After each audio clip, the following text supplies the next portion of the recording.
Sampai akhirnya ya udahlah dicek dengan normalnya dia buka set gitu kan. Disenterin lah kiri, kanan, belakang, depan gitu kan. Udah disenterin nggak ada apa-apa. Terus Jaja ini iseng nyenterin ke titik yang lumayan cukup jauh pada saat itu. Disenterin sama dia. Tek. Pada saat itu Jaja langsung istighfar tuh. Astagfirullahaladzim.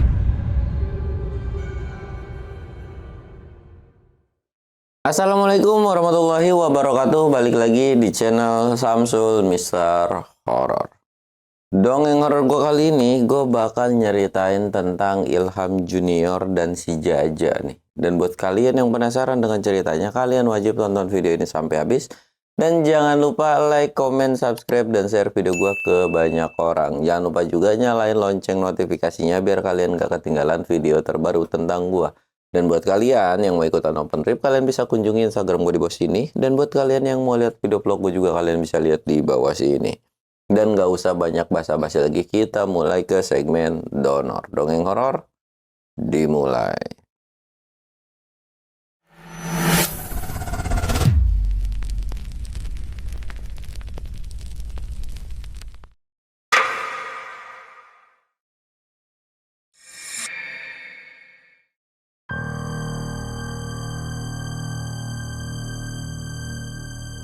Oke cuy, sebelum masuk ke ceritanya, kita ritual kayak biasa. Kita ngopi-ngopi dan sebat put.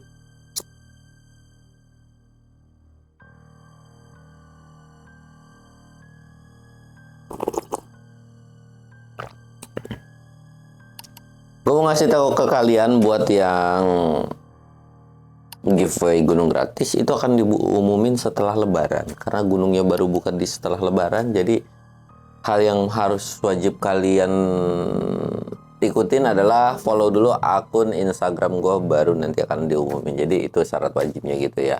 Dan oke cuy, kita bakal nyeritain tentang si Ilham sama si Jaja. Pada saat itu Ilham udah pasti ngajak si Jaja gitu kan.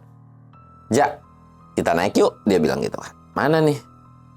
Tumbing, dia bilang. Tapi kita ekstra bawa berat nih, dia bilang. Oke, berdua doang.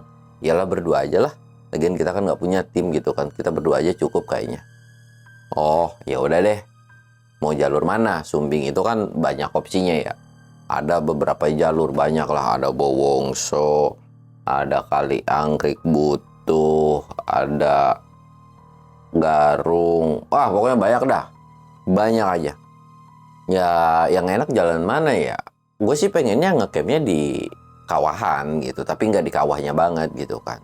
Kayaknya jalur itu menarik, dia bilang gitu kan. Oke, siap, gue mau berangkat aja. Berarti bawa air dari bawah itu lumayan cukup banyak kan, supaya bisa camp di area kawah. Ya udah, iya, siap. Udah tuh mereka prepare, udah persiapan semua, tatet. Singkat ceritanya mereka berangkatlah ke kaki Gunung Sumbing gitu kan. Sampai di kaki Gunung Sumbing, mereka langsung istirahat, terus ngurus-ngurus registrasi, terus mereka mulailah pendakian. Mereka mulai pendakian itu kisaran jam 8 pagi. Untuk sampai di kawah harusnya sih normal ya. Mungkin jam 3. Perkiraan mereka tuh selama-lamanya jam 3. Tapi namanya juga pendaki guys, apalagi dengan tim atau teman yang bisa dikatakan klop atau ya teman yang nggak ribet, dalam artian nggak mesti nyampe target gitu cuy. Bentar-bentar istirahat, bentar-bentar apalagi mereka sholat gitu kan, sholat dulu, kadang tidur dulu, wah pokoknya sesantai mungkin. Sampailah mereka di kawah itu malam cuy, ya jam 7-an lah pada saat itu kan. Duh, kemalaman nih. Bilang nggak apa-apa. Mereka itu nggak yang pure di kawahnya ya, tapi ya bisa dibilang masih apa ya namanya ya kalau bukan kawahnya. Pokoknya pinggiran kawah lah. Mereka itu akhirnya ke camp lah gitu kan, nyari spot yang enak, dapatlah satu spot. Diriin, tek gitu kan. Udah nih, mereka ngediriin terus mereka masak-masak. Pada saat itu, Ilham sempat ngelihat ke satu titik yang dimana kok ada yang terang. Apa tuh? Bilang lah, Ja, lu ngeliat nggak? Lah, gue ngeliat, lu cahaya kan? Dia bilang gitu kan. Iya. Terus si JJ ini, gue udah benci banget nih naik gunung, ada hal yang mistis gitu kan. Terus Ilham ini, siapa tahu itu bukan emang pendaki minta pertolongan. Samperin yuk, dia bilang gitu kan.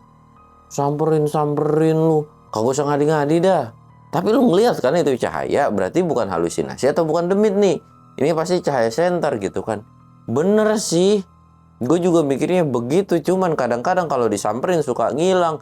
Ribet lagi bae urusannya. Ini di kawah nih. Nyemplung bau asap gas, ntar bahaya lagi. Udah biarin aja, siapa tahu itu cuman api. Kagak anjir, itu gerak-gerak cahayanya, dia bilang gitu kan. Ya elah Ham, lu mau ngapain lagi sih? Udah yuk, kita habis makan, kita samperin ke sono. Kalau memang setelah makan cahayanya hilang, ya udah kita nggak usah samperin. Tapi kalau cahayanya nggak hilang, kita samperin. Pastiin aja. Oh ya udah kan. Akhirnya mereka makan, terus diliatin terus. Cahayanya itu masih ada. Tuh kan masih ada. Udah yuk, kita lanjut lagi jalan. Kita cek kondisinya itu apaan. Ya udah tuh, tapi lu duluan ya, jangan ninggalin lu, awas, kata si Jaja. Iya kagak. Jalanlah mereka. Terus sampai jadi di puncak gunung, di puncak lagi, di kawah Gunung Sumbing itu bukan berarti yang flat rata ya. Ada undakan kayak bukit-bukit kecil. Pokoknya kalau kalian yang pernah ke kawah pasti tahu. Ada bukit-bukitan kecil. Dia tuh naik dulu ke atas sedikit, terus ngeliat lah. Nah dari atasan ini untuk ngeliat ke cahaya itu udah dekat. Dan di situ pun ngeliat satu orang lagi duduk nggak tahu ngapain gitu kan. Lu ngeliat nggak? Itu ada siluet tuh, hitam-hitam, kayaknya itu manusia deh gitu kan. Si Jaja udah merinding pada saat itu. Duh, itu orang ngapain lagi ya? Apa jangan minta pertolongan gitu kan? Terus mereka ini walaupun dengan sedikit ragu, akhirnya tetap nyamperin tuh. Udah yuk, jalan. Kasian, takutnya kenapa-napa gitu kan. Disamperin, turun, set. Ke center tuh, tek. Ternyata itu orang lagi duduk hilang. Ilham itu langsung nyuruh berhenti. Berhenti dulu. Apaan lagi? Tadi katanya suruh jalan, sekarang suruh berhenti. Gimana sih lu? Dia bilang gitu kan. Tak dulu nih. Wah, udah kagak beres nih orang. Itu ngapain sih lah di sini? Wah, jangan-jangan pesugihan nih, nyari ilmu, kata Ilham. Udah yuk, kita tinggalin aja. Kagak jelas tuh orang kayak begitu. Gue males. Udah yuk, cabut aja. Lah, kok terus langsung si Jaja ini kan. Lah, udah sampai sini, tanya, tegur, siapa tahu itu orang hipo. Kasian gitu kan. Udah tegur. Nah, si orang ini itu tuh ngedenger suara berisik mereka berdua. Melek lah pada saat itu kan, dan natap ke arah mereka. Sedangkan mereka belum ngeh nih kan, masih debat-debat. Terus si Jaja ini sempat nyenterin. Tek, mampus lu. Melotot tuh orang gitu kan. Lah iya melotot, kata si Ilham itu. Udah lah, maaf mas gitu kan. Udah lanjut aja. Kita cuman tersesat doang lewat sini gitu kan. Ngomong kayak begitu si Ilham pada saat itu. Si Jaja tuh kayak, ini bocah PA banget dah. Udah cabut. Gua kata apa? Emang cari gara-gara aja si Ilham itu kan. Udah nih cabutlah mereka ini. Dan Ilham itu kan ada ucapan yang dimana dia tuh bilang bahwa dirinya ini adalah tersesat gitu kan. Udah hilang, set, jalan mau ke arah tenda. Sebetulnya tenda mereka itu kan ada lampunya, kelihatan. Tapi entah kenapa ketika mereka jalan kok nggak kelihatan. Ilham ini nanya, tadi perasaan kita ninggalin tenda itu pakai lampu kan gitu kan. Iya ada. Ngapa mati ya? Ya mungkin baterainya habis kali, lupa ganti atau lupa ngecas gitu kan. Ya udahlah, toh di depan ini, kata si Jaja. Oh ya udah, jalanlah mereka ini kan. Dengan pedenya mereka jalan, tapi mereka itu nggak sampai di area tenda. Kok kita jalan lama ya? Udah ada setengah jam tuh. Kok kita jalan lama, nggak sampai gitu kan. Dia jalan lagi, nggak nyampe lagi. Ilham nyuruh berhenti dah. Kita kayaknya salah deh. Harusnya, jadi mereka ini misalkan tenda. Terus nyamperin orang yang lagi semedi atau apa itu kan lurus ke sana. Harusnya ketika mereka balik itu kan ke sini. Nah, ini yang dia lihat itu harusnya tenda. Tapi ini malah orang yang lagi semedi itu. Jadi kayak mereka itu harusnya jalan ke satu sisi ujung. Nah, ini tuh malah ada di ujung sebelahnya, cuy. Ada di ujung seberangnya gitu kan, yang dimana kok bisa? Ilham itu diem dulu, mikir dulu pada saat itu. Udah nggak beres nih. Apa jangan-jangan gara-gara ucapan gue tadi ya kita nyasar? Ini orang kayaknya emang nggak seneng sama kita deh. Kayaknya yang bikin kita kayak begini tuh itu manusia deh. Terus gimana nih? Kata si Jaja gitu kan. Ya udahlah kita lewat aja, numpang lewat aja. Jadi Ilham itu sengaja banget pengen lewat di depan komoknya atau di depan muka si yang lagi tapa itu cuy. Karena dia tuh ngerasa kayak nggak seneng aja gitu kan, kok tiba-tiba gue dijailin padahal gue nggak ada niat apa-apa gitu kan. Dan gue pun nggak peduli lu mau ngapain karena gue khawatirnya takutnya pendaki. Jadi kayak gitulah.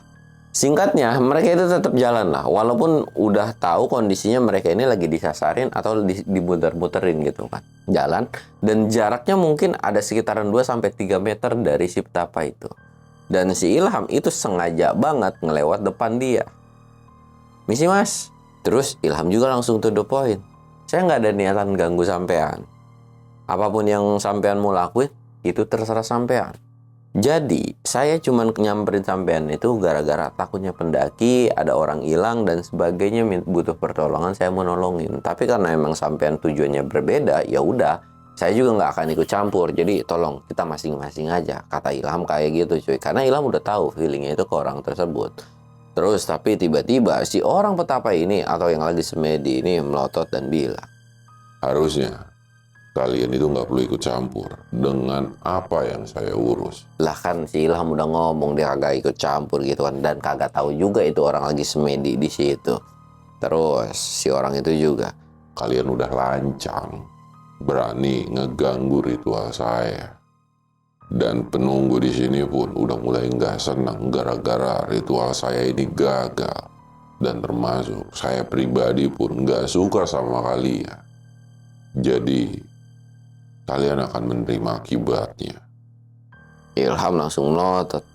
Apaan sih? Kagak jelas banget ya. Ini orang lagi mabuk tai kali gitu kan. Ngomongnya kemana-mana. Si Jaja malah ketawa. Si Ilham PA. Bisa-bisanya orang disangka mabuk tai gitu kan. Yuk cabut yuk. Kirain Ilham ini bakalan nyasar lagi kali cuy. Tapi Ilham juga baca doa kan. Bahkan nyuruh banyak-banyak istighfar ya, banyak-banyak sholawat supaya kita nggak diapa-apain. Sholawat tuh, memang awalnya pandangan mereka ke depan itu awalnya tuh blank hitam. Tapi lambat laun ada cahaya tenda yang kelihatan cuy. Kok bisa ada cahaya tenda gitu kan? Padahal tadi nggak ada sama sekali, tapi kayak bisa ada aja gitu cuy. Jadi kayak pandangan dia ke depan itu bener-bener, atau ke area campnya itu tuh kayak bener-bener digelapin aja.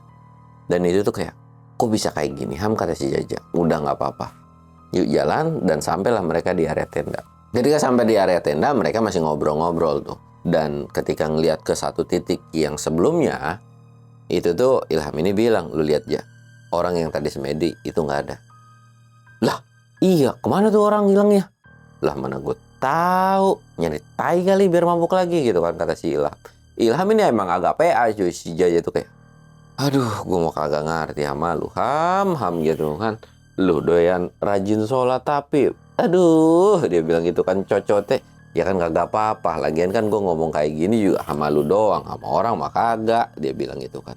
Iya sih, tapi kasihan juga itu orang difitnah mabuk tai gitu kan. Iya, lagian orang udah dunia secanggih ini masih aja ada yang semedi kayak begitu. Gue udah tahu tuh, bukan semedi yang, iya intinya ini tuh semedi udah kagak bener gitu kan. Tapa tuh udah nggak bener. Pasti minta sesuatu nih orang. Entah itu pesugihan, minta kekayaan, ilmu kebal, dan sebagainya. Kalau orang-orang bawah yang cuma ngejaga kelestarian dan budaya, gue sih nggak mempermasalahkan.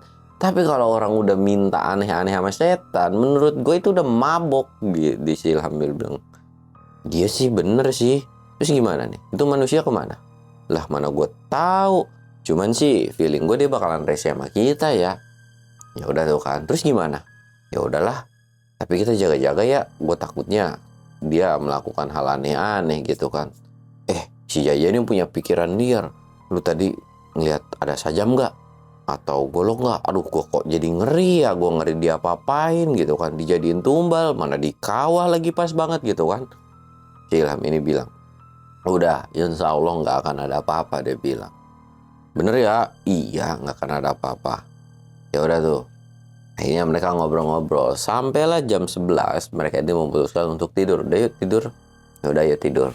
Tidur tuh mereka berdua. Si Jaja masih harap-harap cemas. Masih kayak gelisah. Si Ilham mah udah ngorok tuh kan. Buset, itu bocah udah tidur aja ya.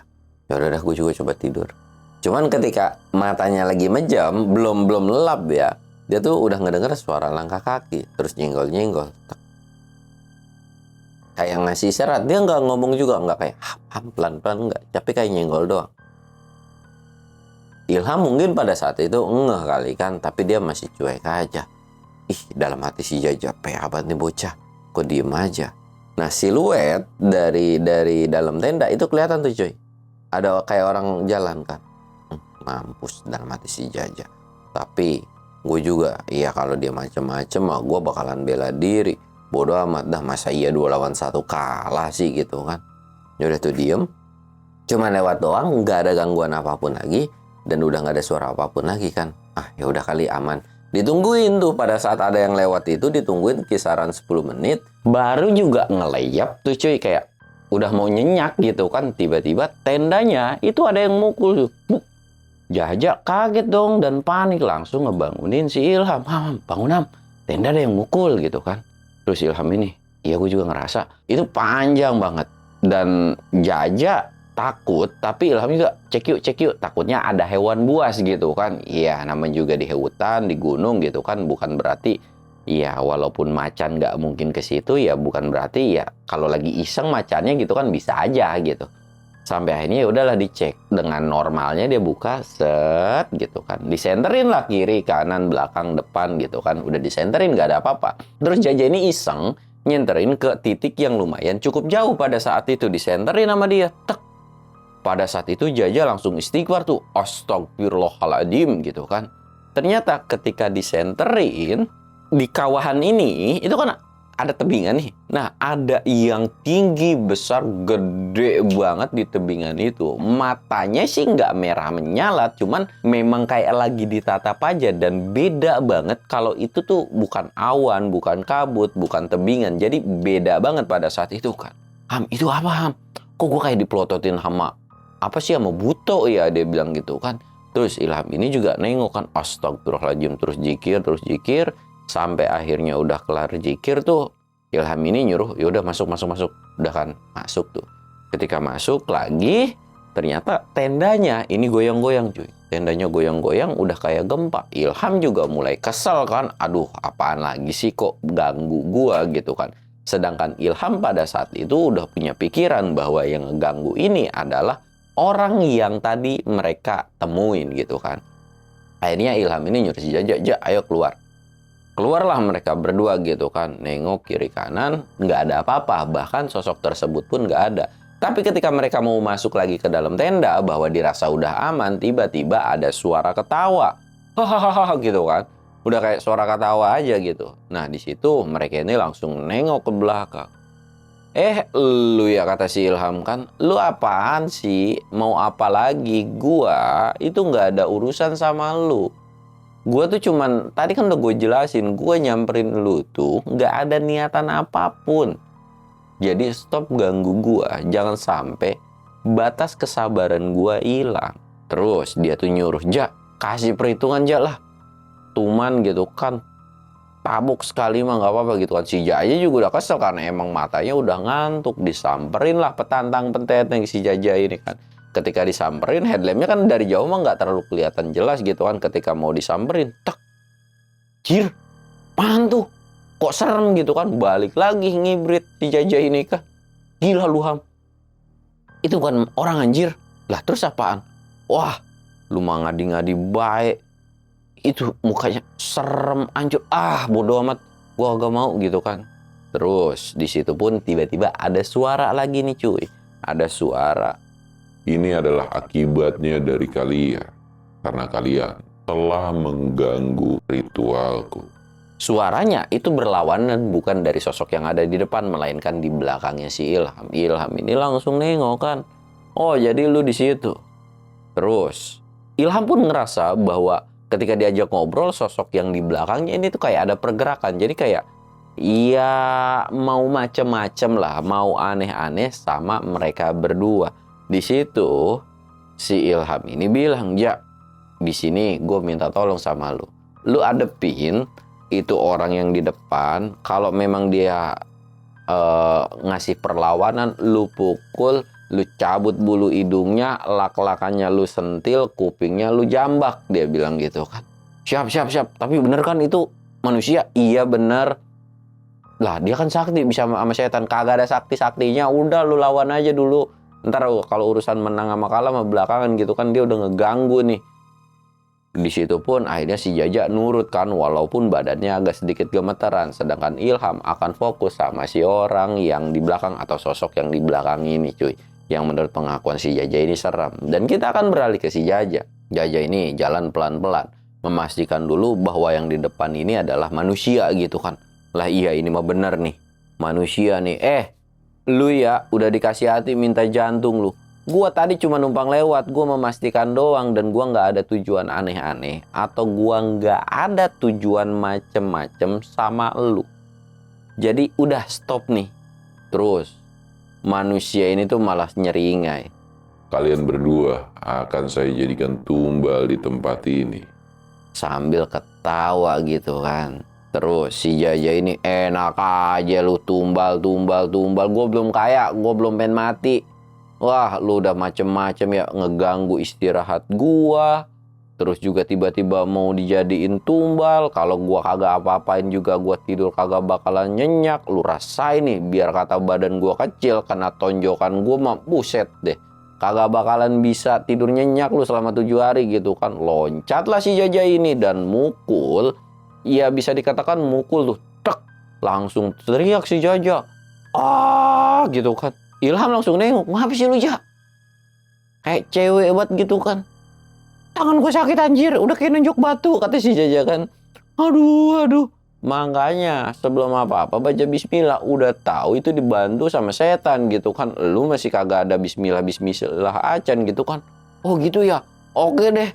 Gue lanjut lagi ya. Dicobain lagi pakai tangan kiri. Dan kali ini ketika dipukulin atau berantem. Itu tuh lumayan ngefek cuy. Yang dimana memang si orang ini juga keteteran. Ya biar kata dia bisa ngobrol sama demit. Mau ngomong apa juga tetap aja. Kalau masalah gelut mah kata si Jaja. Lu kalah nih. Terus ditonjok terus. Sampai akhirnya udah tuh. Dan kita nggak tahu apa yang dilakuin sama si Ilham. Dan sosok itu pun udah pergi begitu aja sama si Ilham gitu kan. Udah diusir gitu. Nah ketika udah selesai. Ini orang udah terkapar nih. Udah terkapar kan. Langsung lah si Ilham ini bilang. Udah ya. Lu nggak usah macem-macem atau aneh-aneh lagi sama kita. Udah urus aja urusan lu masing-masing.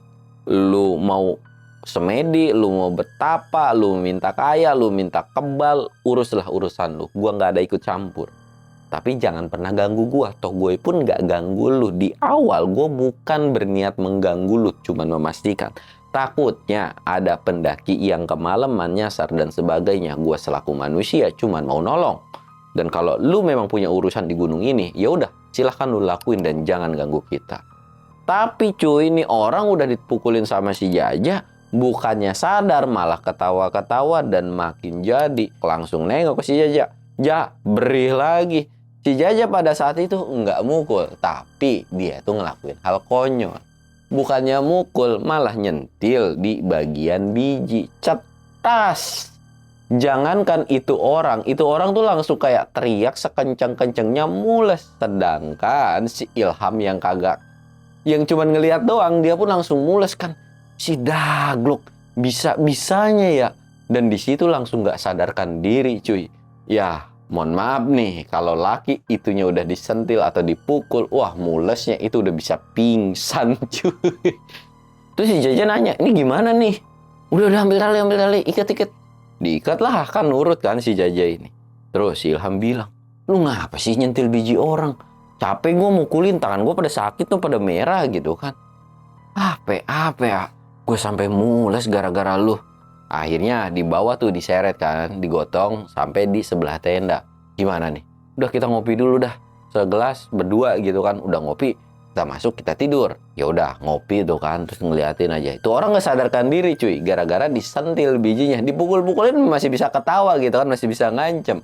Disentil bijinya sama si Jaja, itu udah kagak ada kecet-kecetnya banget, udah pingsan lah gitu kan. Terus udah selesai ngopi, udah ditaliin juga di sebelah, terus mereka masuk ke dalam tenda kan. Ketika udah masuk ke dalam tenda, si Jaja ini nanya, ini aman nih, ini orang gak bakal kenapa-napa. Udah biarin dia udah kembali ini di gunung mah, kagak ada dingin-dingin, udah biarin aja, cuekin aja.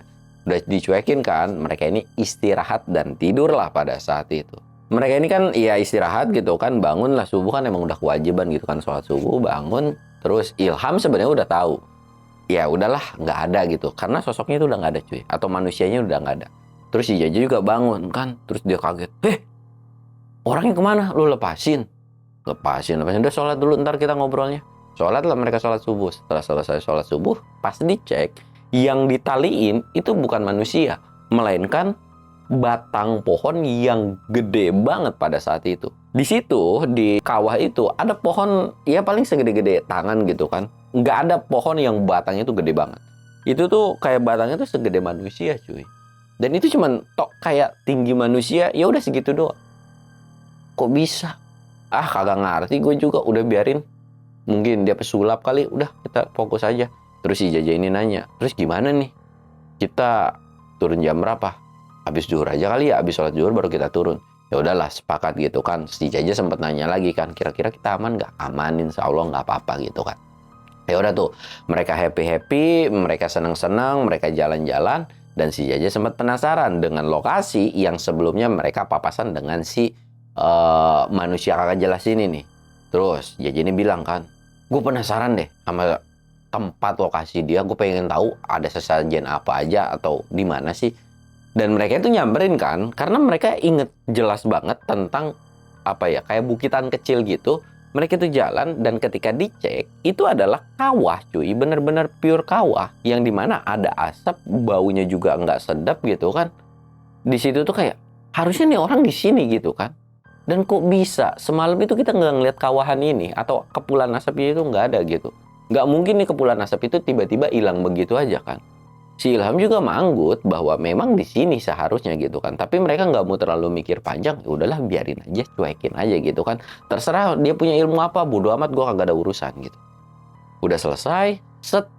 Terus si mereka ini yang ngobrol-ngobrol, nyantai-nyantai, ngopi-ngopi, makan dan sebagainya. Setelah zuhur mereka ini turun lah. Ketika mereka perjalanan turun setelah sholat zuhur ini, mereka ini merasa bahwa dirinya itu lagi diawasin. Bahkan Jaja pun ngerasa agak gelisah dan kurang nyaman karena ketika jalan turun itu kayak, wah ada yang ngawasin ya. Jaja ini sampai bilang, Ham, kok ngerasa kayak ada yang ngawasin dan ada yang ngikutin ya? Ilham pun bilang, iya sih, kita tuh kayak diawasin kayak ada yang ngikutin. Tapi udahlah cuek aja biarin. Toh kalau macam-macam kita sambit lagi, baik lu sentil lagi aja tuh bijinya gitu kan. Oke siap bos, selama itu manusia gua hadepin dah, yang penting kita nggak salah gitu kan. Tapi kalau demit itu urusannya lu dah, kalau manusia mah urusannya sama gua, kata si Jaja pada saat itu. Jalan, sampailah dia di salah satu pos. Ketika sampai di salah satu pos, ada akamsi atau warga lokal yang jalan. Pakaiannya normal seperti petani pada umumnya. Jalan, terus papasan sama mereka berdua. Mereka berdua ini kan nyapa kan. Mau naik pak gitu kan. Si bapak itu senyum dan nyuruh mereka berdua duduk. Mas, saya ada urusan nih. Boleh duduk dulu nggak? Ngobrol dulu. Terus duduk, ngobrol lah. Terus si bapak ini langsung to the point. Sampean ketemu sama siapa semalam? Mereka berdua kan kayak, kok bapak ini tahu gitu kan? Coba kalian jelasin. Nggak perlu takut, saya bukan bagian dari mereka. Cuman saya pengen tahu aja. Apa yang terjadi sama kalian? Atau kalian ketemu sama siapa? Dijelasin panjang lebar. Si bapak ini manggut-manggut doang. Oh, alhamdulillah deh. Kalau kalian nggak apa-apa, ternyata kalian masih dilindungi sama Allah Subhanahu wa Ta'ala untuk tidak terjadi sesuatu hal yang tidak diinginkan. Karena tujuan saya ketika naik sekarang ini mau memastikan kalian berdua itu aman. Karena iya, saya dapat firasat buruk bahwa di atas itu terjadi sesuatu hal yang tidak mengenakan. Dan mereka kan baru kelar nih, baru ngobrol-ngobrol dan mereka juga baru turun. Sampailah si bapak ini bilang, nanti ketika kalian turun, kalian bisa lihat sendiri ke atas gunung. Hah? Maksudnya gimana? Udah yuk kita turun. Turunlah mereka, set-set, sampailah di base camp. Ketika sampai di base camp, si bapak ini bilang, coba kalian perhatiin di atas. Ternyata ketika di atas, itu badai, itu awan, pokoknya gelap banget. Padahal itu kondisinya lagi musim cerah cuy. Bahkan itu tuh ada kilat dan petir gitu kan. Ilham si Jaja ini ngerasa kaget ya. Memang di gunung itu bisa terjadi atau di alam itu bisa terjadi sesuatu hal fenomena alam yang tidak bisa diprediksi gitu kan. Sempat nanya juga, kok bisa, itu kenapa? Si bapak ini cuman bilang, iya, kalian tahu kan bahwa semalam itu ada yang melakukan sebuah ritual dan ritualnya gagal. Mungkin salah satunya, kalau boleh saya bilang, itu gara-gara kalian. Dan penunggu Gunung Sumbing itu murka dengan orang tersebut. Ya bisa dikatakan, ya kita nggak tahu apa yang akan terjadi sama orang tersebut. Yang pada intinya gara-gara ritualnya gagal, penunggunya ngamuk, dan akan kenapa-napa sama si orangnya. Kurang lebihnya kayak begitu kan. Si Ilham masih Jaja manggut-manggut aja. Noh, gara-gara lu tuh, kata si Ilham. Lu sih pakai nyentil bijinya, jadi gagal tuh kan. Enak aja lu gara-gara gua. Kagak. Terus nanya lagi lah si Jaja ini kan. Terus, kita nggak apa-apa kan? Insya Allah kalian nggak apa-apa. Tapi ham orang itu gimana ya? Ya wallahu alam. Saya juga nggak tahu, toh dia juga bukan pendaki. Data-datanya nggak akan mungkin ada di setiap base camp. Ya, mereka itu naik dari jalur-jalur yang memang kita pun nggak tahu jalur mana. Bisa jalur sana, jalur sini gitu kan. Pokoknya tujuan mereka itu benar-benar berbeda banget. Di situ si Jaja ini cuman manggut-manggut doang. Ilham pun cuman manggut-manggut doang. Dan dirasa udah aman. Ya udah tuh, mereka ini ya udahlah ngucapin terima kasih karena udah dikhawatirin. Dan si bapaknya juga senyum. Alhamdulillah lah, kalian masih ada yang nolongin. Kalian juga orang-orang yang nggak goyah, nggak penakut dan sebagainya gitu kan. Yaudah tuh, nggak ada obrolan apapun lagi. Mereka pulang. Tapi ketika sebelum pulang, ketika mereka manasin mobil, sempet kedengeran suara teriakan, apa ya, kayak teriakan kesakitan atau teriakan minta tolong. Dan teriakan ini mirip banget suaranya dengan orang yang sebelumnya. Tapi ketika mereka nengok itu, suaranya tuh kayak jelas banget di kuping mereka, tapi wujudnya tuh nggak kelihatan. Jadi seolah suara dari puncak atau dari kawah itu kedengeran sampai mereka. Dan ketika mereka nengok kiri kanan, si bapak itu nyamperin lagi cuy. Harusnya mereka udah pisah kan? Udah, kalian nggak usah hirauin dengan suara itu. Anggap aja itu adalah karma, atau itu adalah akibat dari apa yang dia lakukan. Setiap perbuatan itu pasti ada akibatnya kan, apalagi ini sesuatu hal yang tidak benar. Jadi udah biarin aja. Ya udah tuh, singkatnya karena udah dapat amanah kayak gitu juga kan, mereka ya udah cuek-cuek aja dan mereka pulang ke rumah. Dan alhamdulillah ketika sampai rumah mereka nggak terjadi apapun atau nggak mengalami hal apapun. Dan nggak tahu juga nasib dari si orang yang pesugihan atau orang yang bertapa semedi muja di Gunung Sumbing itu kenapa gitu kan. Karena setelah dari pendakian tersebut 3 bulan apa 4 bulan kemudian itu mereka berdua balik lagi ke Sumbing, ke jalur yang sama, dan sempat nanya ke orang yang sama, ke bapak-bapak itu masih ada ya. Dan itu bapak-bapak juga nggak tahu karena nggak ada kabar orang meninggal, ada orang ditemuin dan sebagainya, itu nggak ada sama sekali. Dan di situ pun ya udahlah, nggak ada apa-apa. Cuman ketika mereka naik sempet ada pakaian bajunya doang ya di kawah tersebut cuy. Tapi si Ilham sama si Jaja ini nggak bisa laporan atau kayak ya ini bisa baju pendaki karena nggak ada bau busuk, nggak ada tulang belulang dan sebagainya. Jadi nggak bisa berasumsi bahwa ada orang meninggal di situ gitu kan. Cuman mereka cuman bisa berpikiran, oh berarti terjadi apa-apa dan mungkin ya udahlah itu urusan si petapa ini sama si demit itu gitu kan. Dan dia juga nggak bilang sama orang yang di bawah ini tentang apa yang dia temukan gitu kan. Dan sampai akhirnya setelah dari kejadian itu pun mereka ya udahlah bahwa itu adalah sesuatu hal yang kadang susah dijelaskan dan memang ada manusia-manusia yang kayak begitu. Jadi mereka menganggapnya yang penting diri mereka selamat, mereka nggak melakukan tindakan apa yang mereka lakuin. Ya udah, mereka naik gunung cukup menikmati alam. Dan sampai akhirnya cerita ini pun selesai. Pelajaran yang bisa kita ambil dari cerita ini, pokoknya hal yang positif silakan kalian ambil, yang negatifnya silakan kalian buang. Gue Samsul Duriri, assalamualaikum warahmatullahi wabarakatuh.